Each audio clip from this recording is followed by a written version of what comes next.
আসসালামু আলাইকুম। আমি দিলারা হক সিলেট থেকে বলছি। বাংলাদেশি ব্লগার দিলারা চ্যানেলে স্বাগত জানাই। কাছে এবং দূরে, দেশ এবং দেশের বাহিরে যে যেখান থেকে আমার আজকের ভিডিওটি দেখছেন কিংবা দেখছেন না, আমি আশা করি সবাই আল্লাহর রহমতে ভালো আছেন। আলহামদুলিল্লাহ, আল্লাহর অশেষ মেহেরবানিতে আমরাও ভালো আছি। প্রতিদিনের মতো আবারও চলে এলাম নতুন আরেকটি ভিডিও নিয়ে। সকালে নাস্তা সেরে তারপর কিচেনে এসে অফ ক্যামেরায় ডাল আর ভাত রান্না করে নিয়েছি। এরপর কচুরমুখী দিয়ে আর মাছ দিয়ে রান্না করছি। তো আজকে পুরো মাসের জন্য মাছের বাজার গুছিয়ে নেব। এজন্য হুটহাট করে ভাত আর ডাল রান্না করে নিলাম একদম সহজ ওয়েতে। যেদিন কাজের চাপ বেশি সেদিন মনে করেন ডালটা রান্না করে দিলে সময়টা একটু বেঁচে যায় আর খাবারেরও ব্যবস্থা হয়ে যায়।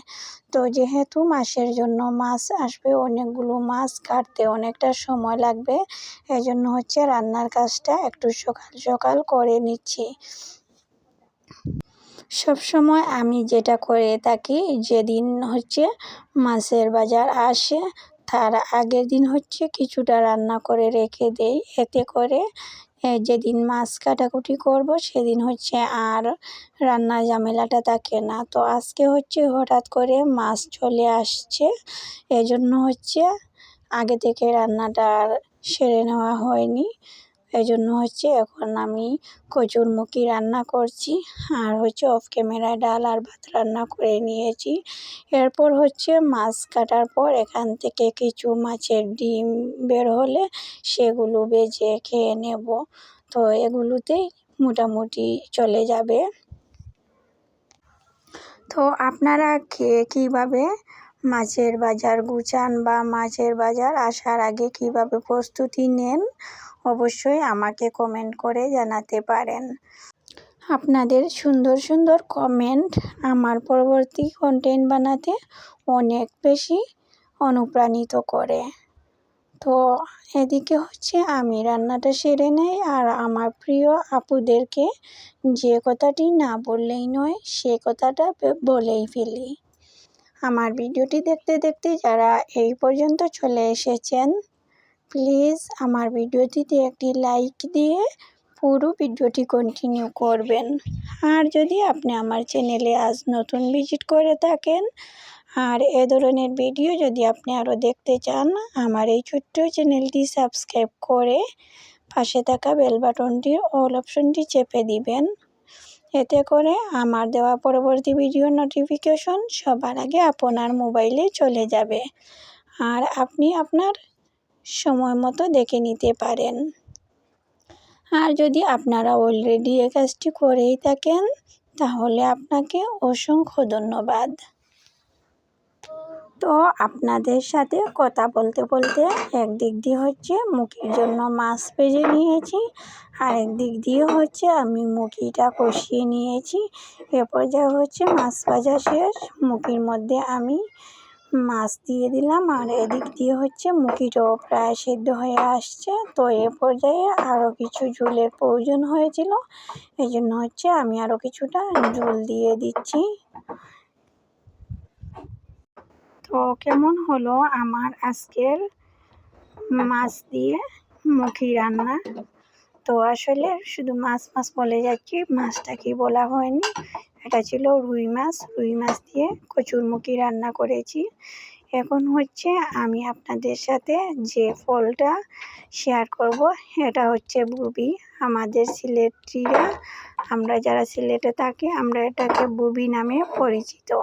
তো আমার গত একটা পোস্টে আমি এই বুবির ছবি দিয়েছিলাম। তো অনেক আপুরা এটাকে লটকন নামে পরিচিত, তো আপুরা এটাকে নাম দিয়েছেন লটকন।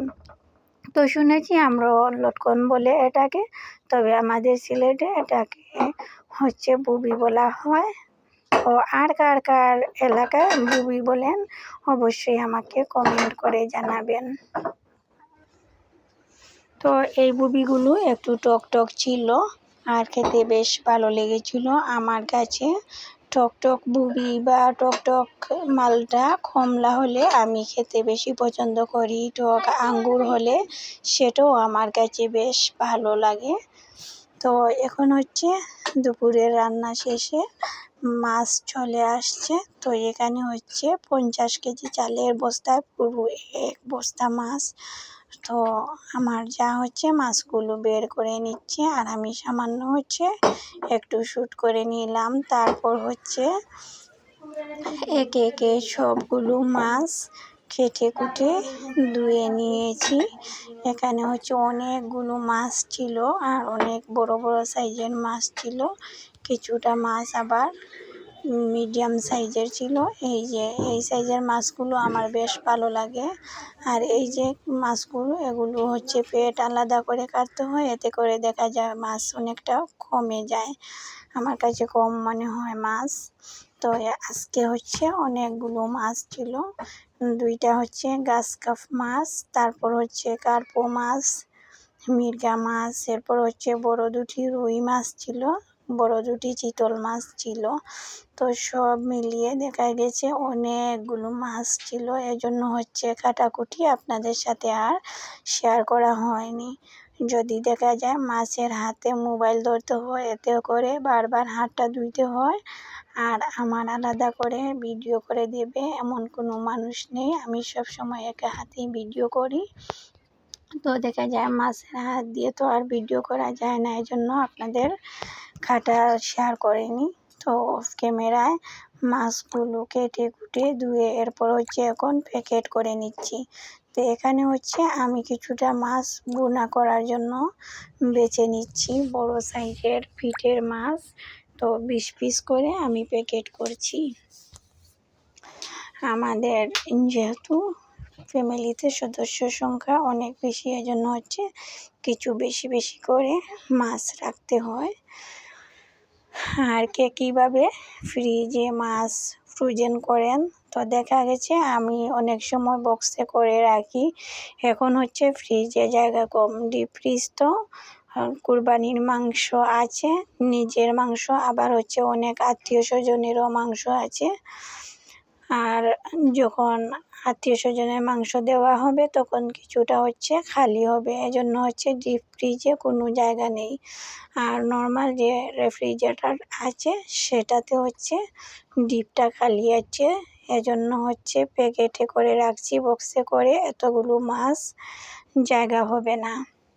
বেশি মাছ হলে আমরা এভাবে প্যাকেট করেই রেখে দেই পলিথিনে করে।